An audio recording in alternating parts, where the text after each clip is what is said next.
Mathematics, music, and mysticism, the three M's, that's again a classical trinity. Maybe something you shouldn't be talking about. You'll get the creeps and the willies. We create our energy field. It's not something we just have.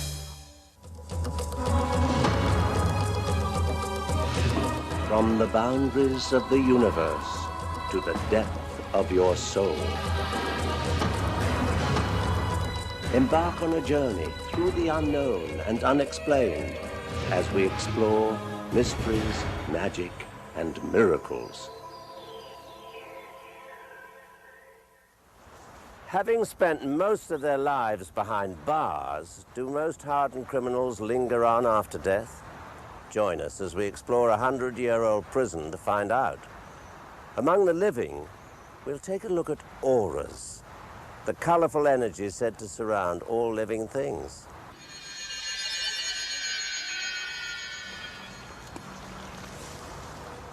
If we drop a pebble in a pond, the vibrations ripple outward in circles. If we ring a bell, it vibrates in waves. But can we see those waves? Susan O'Leary investigates how sound can be visually experienced. Visual music is an art medium with a long, yet hardly known history. Led by Ralph Abraham, a retired mathematics professor from the University of California at Santa Cruz, a team of visual artists have been able to more deeply explore the combination of music and math. This all began about 20 years ago when I was trying to use computers to teach mathematics at the University of California. What began was a lifelong exploration into new theories of mathematics as it relates to music. Since my field is dynamics, we had moving pictures in mind, which we were at that time unable to show on the computer screen. Computers are the main instrument and link between the mathematics and music. Abraham programmed a computer called Mimi with intricate mathematical formulas to produce video images. We see mathematical models for sound waves visually, and mathematical models for many other dynamical phenomena. Mathematical models are used in the sciences as a language and as a means of analyzing natural phenomena. Through specially designed computers and chaos theory, mathematics can be seen for its beauty. This new medium allows people to appreciate the mathematical world through its relation to music. Ralph Abraham isn't the only one who's been creating a visual form of mathematics and music. A group called Art Matrix ties in fractals with genetic coding of DNA. We use computer graphics to just look around and explore models which are too complicated to analyze by the means of traditional mathematics. To produce images for a concert held at a cathedral in New York, the computer takes sound waves and breaks them down into numbers, which are then taken and made into pictures. So Ralph, how does all this come together? Well, this is a small-looking but actually very large computer which is able to do the millions of computations per second necessary to draw this picture. The color at each point on the screen is computed by an enormous number of computations that are part of a mathematical model. And at one point on the screen, the color keeps changing in different ways that are determined by the mathematical model. And the color actually represents a number. It might be a number between 1 and 10. And when it's closer to 10, it's red. And when it's closer to 0, it's blue. So where does the music fit in? To coordinate the sound, the oral music, with the picture requires an artistic act of composition. That's where Amy comes in. She does composition with a written score, with elaborate plans, and with this, the screen of this computer is an elaborate flow diagram that shows where all the data is going and all the computations being done on it. So all of this tremendously complex network is involved in translating the picture into the sound. Well, behind the scenes here, behind the pictures, behind the sounds, are the numbers in the mathematical model. And that's where Peter comes in. Peter, could you show us? In other words, the silicon graphics generates a bunch of numbers that we feed into the Macintosh. Musical instruments generate numbers we feed into the Macintosh. The Macintosh combines those and controls the synthesizer to make the sounds that we hear. And we discover amazing things which we can't express in words or symbols. They're just these unusual moving pictures. Mathematics and music, that's a classical partnership.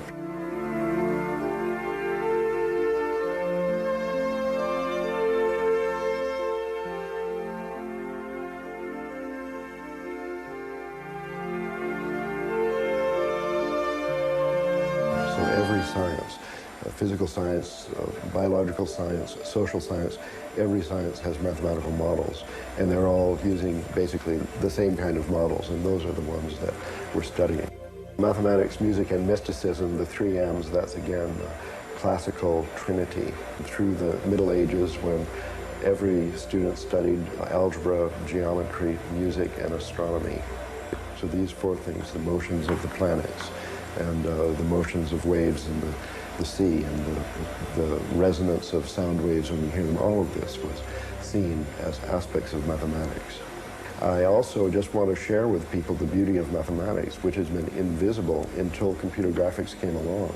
Now not only mathematicians see in their mind's eye, but anybody can see on the screen. Well, he said anyone could do it, so I thought I'd give it a try. Am I making any pictures over there? Not yet. Clearly, the sound waves have to be created before you can have the images. But once there's music, there's beauty.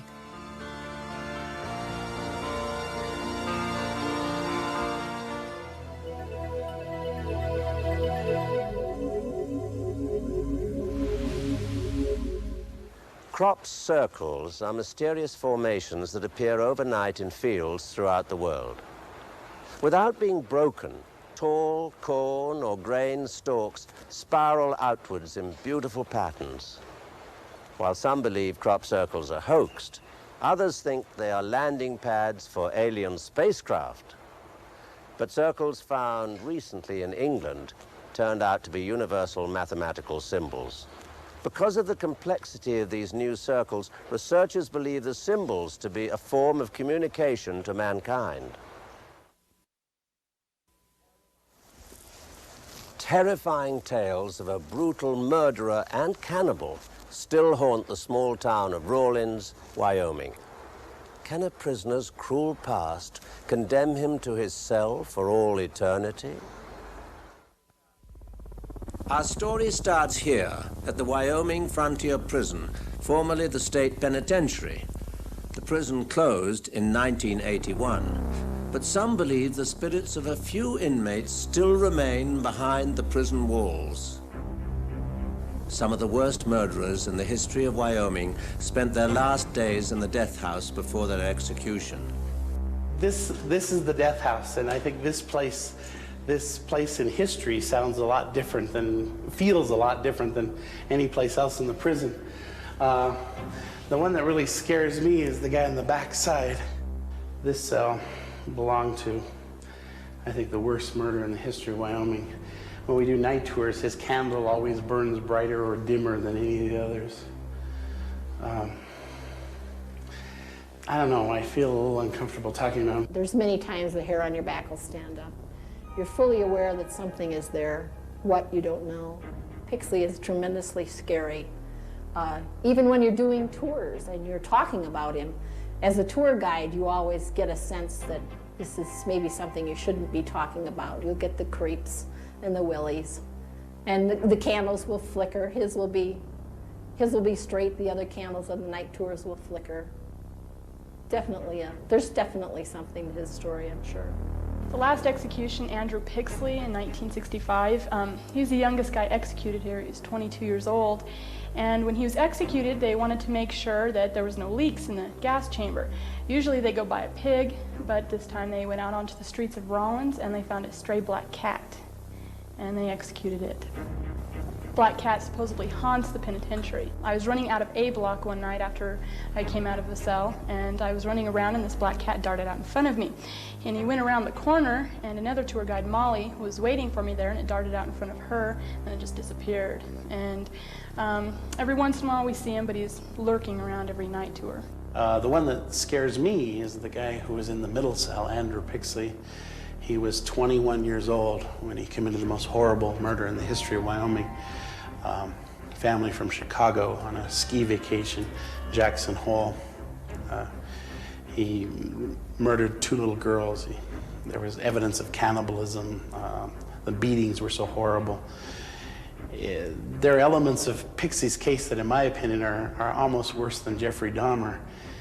He had the least witnesses. He had the most ministers. He was praying right at the time of his execution. He was baptized just for his execution.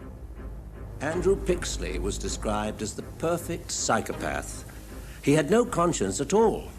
He didn't remember any of the heinous crimes committed when they found him in the room covered with blood. His execution was carried out shortly after midnight, December the 10th, 1965, in the prison gas chamber. Andrew Pixley took longer to die than any other man in the death house. He lived twice as long as all the others in the gas chamber. They say it takes longer to kill evil, and I'm convinced this guy was pure evil. And I mean, I'm not a big proponent of capital punishment, but this Pixley character, he scares me to death because the crime was so horrible. This is the prison gas chamber.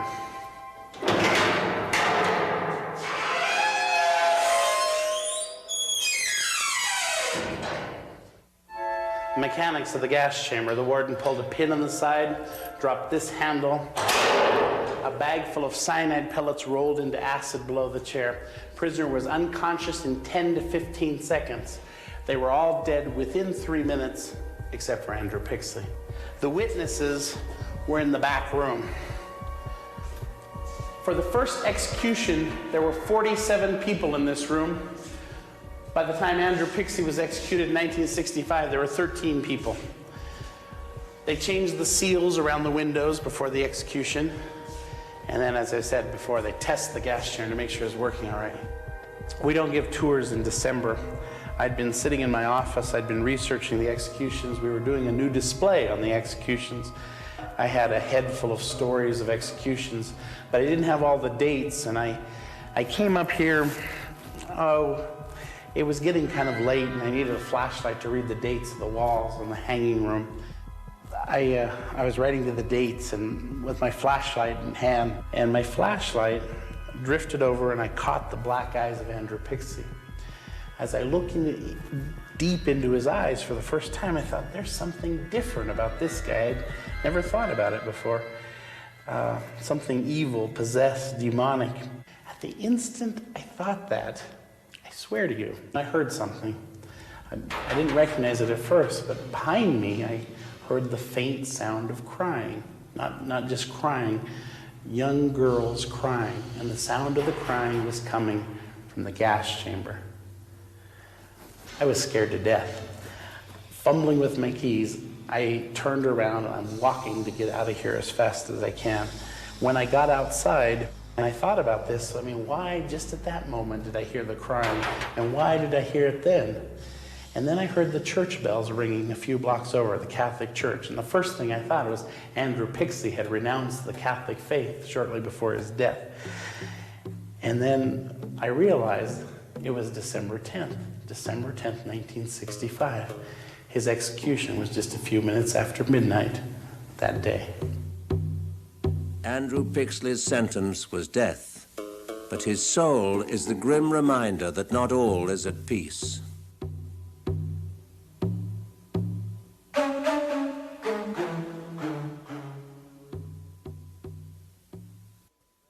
Also known as human rainbows, auras emanate from the human body, indicating physical, emotional, and mental well-being. James Romanovich investigates auras to see what they reveal about us and those around us.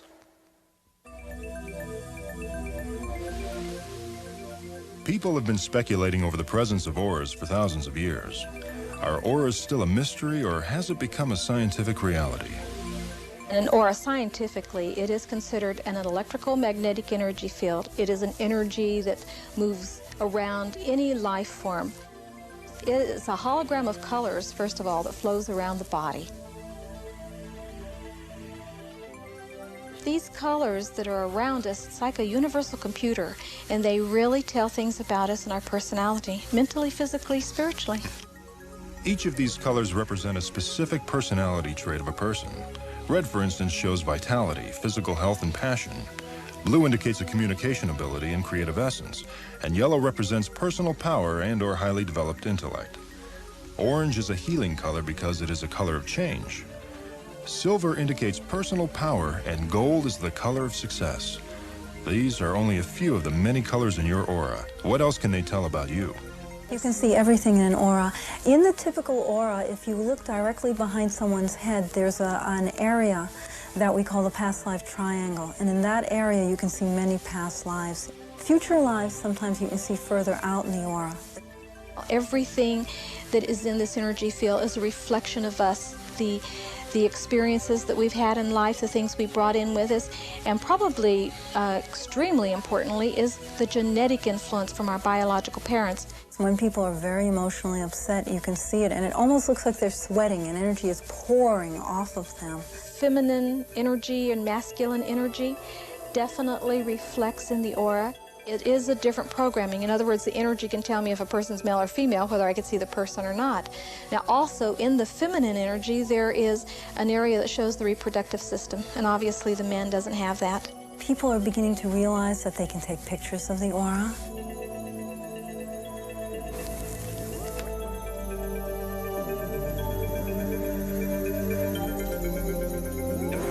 There are different ways to measure or display the energy field of a person.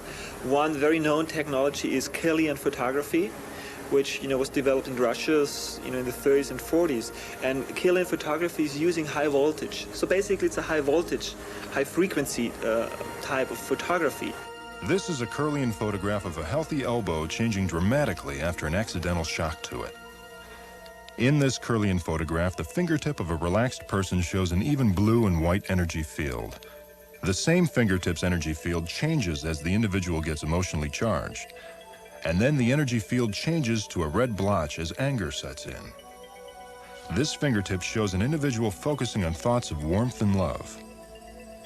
Here, the fingertips of two individuals are placed side by side. They are asked to imagine a sexual fantasy with each other. The red color shows the emotional arousal and a blending of their individual energy fields. Biofeedback or aura imaging is displaying more the emotional, psychological patterns within our energy field. This more modern method of photographing the aura ranges from aura imaging photographs to computers, showing the color of your aura and telling you what it means. I think it's very, very essential to understand how our energy field is, what energy level we are, and how can we change it. The energy that we put out, the way we vibrate, determines what we get back in our life. And if we learn how to change our vibration, we learn to change our reality. A healthy person will be surrounded by shining bright colors. In contrast, a person who feels depressed or sick will have a muddy, dim, and unbalanced color in his aura. If we learn how to change our energy field, basically we learn how to stay healthy. We learn how to create the reality that we want. The clear-side healing technique is called laying on of hands. It is an ancient name for healing a person by working with their energy to create a healthy mind and body. With this technique, energy is transmitted from healer to patient. There are 7 layers of the aura, okay? And they keep moving around your body. And as long as they keep moving, you're what we call clear, or your energy keeps moving clearly. And if they stop, then you become a little bit blocked. And when you become a little bit blocked, then the healer, the person who has learned to move energy, comes in and moves the energy so that it keeps moving again. At Clearsight, healers clean out a patient's auras, which is the energy field. First, they pull out negative energy.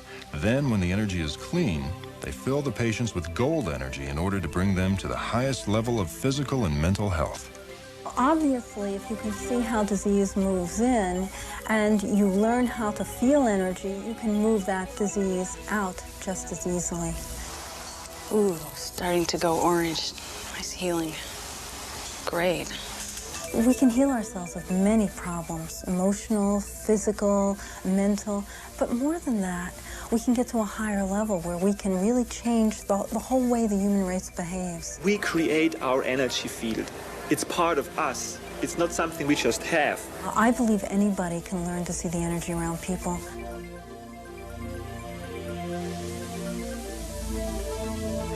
Now that we are able to see our auras, we can create the perfect energy field. Not only can it help us to heal ourselves, but also to form the best relationships with each other. Didn't Albert Einstein best sum it up when he said, "Matter is energy, and we are all energy beings"?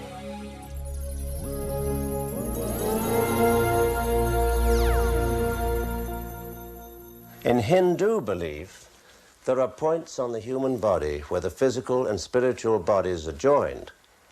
Each point is a cluster of psychic energy called a chakra. There are 7 main chakras, all directly connected to physical health. The lotus of 1,000 petals, or the 7th chakra, is considered to be a halo. When it is activated, it brings supreme spiritual and mental perfection. As you go through your week, take a moment to consider the life energies around yourself and others. May your light shine brightly. I'm Patrick McNee. Join me next time for more mysteries, magic, and miracles.